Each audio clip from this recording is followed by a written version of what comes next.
débute octobre 1944. Sur le front de l'Est, une autre grande tragédie vient de se produire pour les armées allemandes en Russie. Le groupe d'armées Nord, composé en grande partie de la 16e armée et de la 18e armée, avec un total de 33 divisions, vient d'être encerclé et isolé dans le nord-ouest de la Lettonie, dans ce qui sera connu sous le nom de poche de Courlande.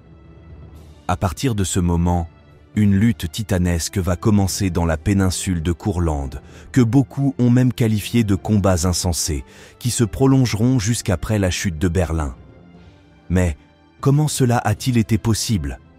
Que s'est-il passé pour que le groupe d'armées Nord, qui assiégeait Leningrad au début de janvier, se retrouve 10 mois plus tard dans cette situation critique?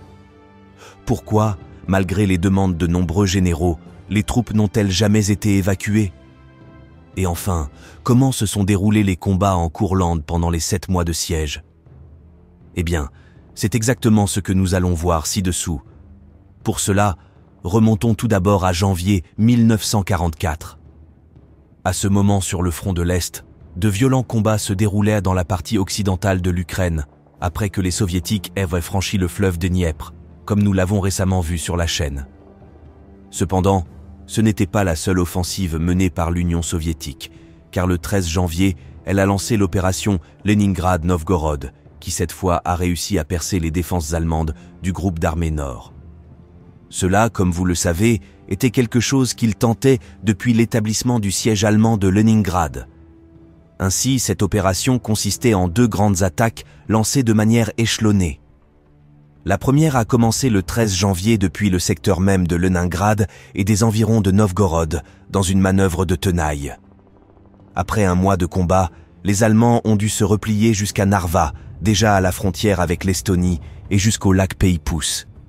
Un mois plus tard, les attaques soviétiques ont continué au sud-ouest de Novgorod contre la position avancée allemande qui était restée dans le secteur, les faisant reculer jusqu'à Pskov, qui se trouvait également sur la même ligne de défense du lac Peipus. Malgré cette défaite, la nouvelle position défensive était plus favorable pour les Allemands que la précédente, et c'était pratiquement celle que de nombreux commandants demandaient depuis longtemps. Cependant, au cours des mois suivants, le groupe d'armées sud a été durement frappé, sans oublier le nouveau front ouvert en Normandie le 6 juin. Cela a rendu les possibilités de renfort pour le groupe d'armées nord pratiquement nulles, et il a ainsi attendu la prochaine offensive soviétique d'été, qui allait surpasser toutes les précédentes. Pendant l'été 1944, l'armée rouge a été capable de lancer d'énormes offensives sur tout le front de l'Est, s'étendant de la Finlande à la Roumanie. Ce fut précisément l'opération Bagration, lancée le 23 juin, qui affecta le groupe d'armées nord et qui finit par l'isoler en Courlande. La première phase de l'offensive soviétique se concentra sur l'anéantissement du groupe d'armées centre en Biélorussie actuelle, à partir de quoi ils commencèrent à faire pression sur le groupe nord à la mi-juillet. Les attaques commencèrent au sud-est de Riga, se concentrant sur le point le plus faible du nouveau saillant allemand, formé sur le front de l'Est, après le recul du groupe d'armées centre. Bien que les attaques soviétiques contre Narva ou au sud de Pskov n'aient pas eu beaucoup de succès, il n'en fut pas de même pour celle lancée au nord de Kaunas, qui en seulement 10 jours réussit à avancer d'environ 200 km et le 1er août atteignit le golfe de Riga. Ainsi, tout le groupe d'armées nord se retrouva isolé pour la première fois depuis le début de la guerre. Cela, comme il est naturel, fit déclencher toutes les alarmes au haut commandement allemand, qui tenta par tous les moyens de remédier à la situation. Cependant, rappelons qu'à cette même date, les Américains avaient percé le front de Normandie à Avranches et la chute de Varsovie était imminente. Après environ 20 jours d'isolement en Estonie, sans communication terrestre avec le reste des armées allemandes, les Allemands purent se réorganiser et ouvrir une brèche dans les lignes soviétiques le 19 août, reconnectant ainsi avec les troupes qui avaient été isolées. Bien que la situation se soit stabilisée au début de septembre, il était clair que la position allemande en Estonie était devenue impossible à maintenir. Cela conduisit, en septembre, à un repli généralisé sous une intense pression soviétique. Cependant, et malheureusement pour eux, ils ne firent que passer d'une situation désespérée à une autre tout aussi critique. Au début d'octobre, une fois le repli terminé en Estonie, la plupart de ces unités se trouvèrent aux alentours de Riga, où un énorme goulet d'étranglement s'était formé. C'est alors que, le 5 octobre, les Soviétiques lancèrent une nouvelle offensive plus au sud, cette fois contre la ville de Memel, connue aujourd'hui sous le nom de Klaipėda. De la même manière qu'ils l'avaient fait lors de leur attaque précédente contre le golfe de Riga, les Soviétiques atteignirent la côte baltique en seulement 4 jours, isolant définitivement le groupe d'armées nord-allemand. Contrairement à d'autres encerclements subis par l'armée allemande au cours des dernières années, celui-ci avait l'avantage de pouvoir être ravitaillé par mer, ce qui changeait tout, car les divisions pouvaient se maintenir en état de combat optimal. Cependant, une question clé se pose ici. Quel sens avaient ces plus de 200 000 soldats en Courlande, alors qu'à la fin de 1944, les frontières originales de l'Allemagne étaient toujours menacées? La principale raison avancée par le leader allemand était que cette position en Courlande était nécessaire pour défendre toute la côte baltique allemande. En second lieu, on croyait que la pression que les Soviétiques allaient exercer en Courlande ne serait pas appliquée sur le nouveau front de la Vistule, ce qui rendrait sa défense plus facile. Il s'est avéré que cette analyse était complètement erronée, car l'armée rouge était capable de continuer à attaquer le front de la Vistule avec une totale férocité, et il aurait été plus avantageux pour les Allemands de disposer de plus d'hommes pour assurer une défense plus en profondeur. Enfin, Hitler espérait qu'à l'avenir, la guerre pourrait prendre un nouveau tournant et la Courlande représentait une position de départ idéale pour lancer une offensive sur l'arrière de l'armée rouge. Pour leur part, les Soviétiques, pensant que le groupe Nord était très affaibli et ne tiendrait pas longtemps, commencèrent immédiatement à lancer des offensives contre lui. Ainsi, dès le 13 octobre, les Allemands durent abandonner Riga et se replier sur une ligne défensive beaucoup plus courte, située dans le propre saillant de Courlande. L'abandon de Riga pour occuper cette nouvelle position défensive fut l'une des rares concessions accordées à Schörner, le commandant de ce groupe d'armées.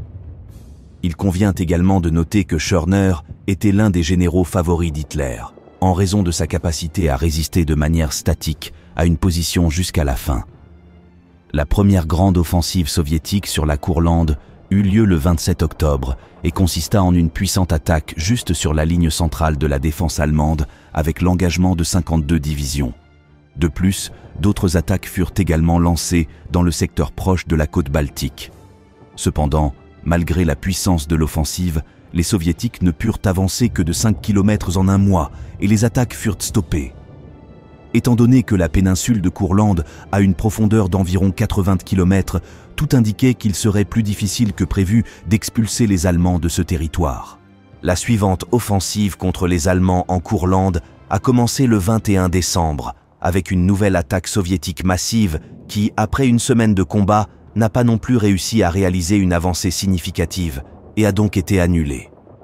À partir du début de 1945, la situation avait beaucoup changé par rapport à octobre, car l'armée rouge avait progressé à travers les Balkans et avait atteint la capitale hongroise. D'autre part, le dernier espoir des Allemands sur le front occidental avait échoué, et il n'y avait plus aucune chance de porter ce coup fort qui pourrait changer le résultat de la guerre. Ainsi, la principale préoccupation se situait désormais sur le front de la Vistule, où l'on attendait une grande offensive soviétique qui pourrait même atteindre Berlin. Cela intensifia les demandes de généraux comme Guderian, qui exigeaient depuis des semaines l'évacuation des divisions allemandes de Courlande.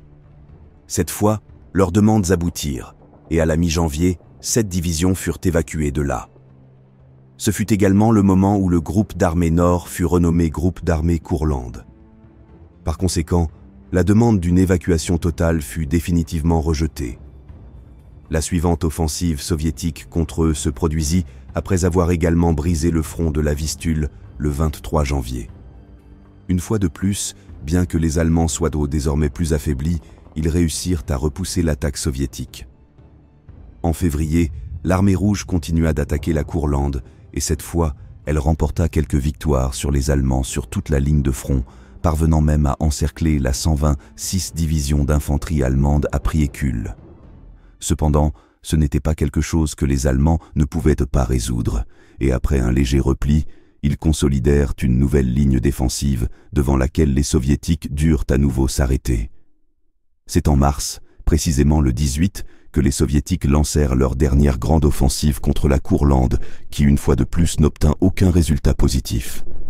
Ce fut la goutte d'eau qui fit déborder le vase pour Staline, qui, voyant que malgré les ressources engagées depuis octobre 1944, il n'avait pratiquement rien obtenu dans ce secteur. Il convoqua donc les généraux des différents fronts baltiques et finit par dissoudre le dernier front baltique restant, envoyant ses troupes soutenir les opérations en cours près du front de l'Oder. Ainsi, au début d'avril, les Soviétiques renoncèrent à conquérir la Courlande par voie militaire directe et se concentrèrent uniquement sur le blocus et l'isolement du territoire. Après la mort de Hitler, Dönitz donna l'ordre d'évacuer le plus grand nombre possible de troupes de Courlande avant la capitulation finale, afin qu'elles ne finissent pas par être capturées par les Soviétiques. Ainsi, environ 20 000 soldats furent évacués par mer entre le 3 et le 8 mai. Le 9 mai, les troupes allemandes encore présentes en Courlande se rendirent finalement, et les Soviétiques purent capturer un total de 190 000 Allemands et 20 000 combattants lettons. L'armée rouge a subi 284 000 pertes pendant ces 7 longs mois de siège, au cours desquels elle n'a pas réussi à percer les défenses allemandes en Courlande, contre 117 000 pertes allemandes. Sans aucun doute, cette défense peut être considérée comme un exploit allemand, qui, bien que certains, auraient été beaucoup plus efficaces sur la Vistule ou sur l'Oder.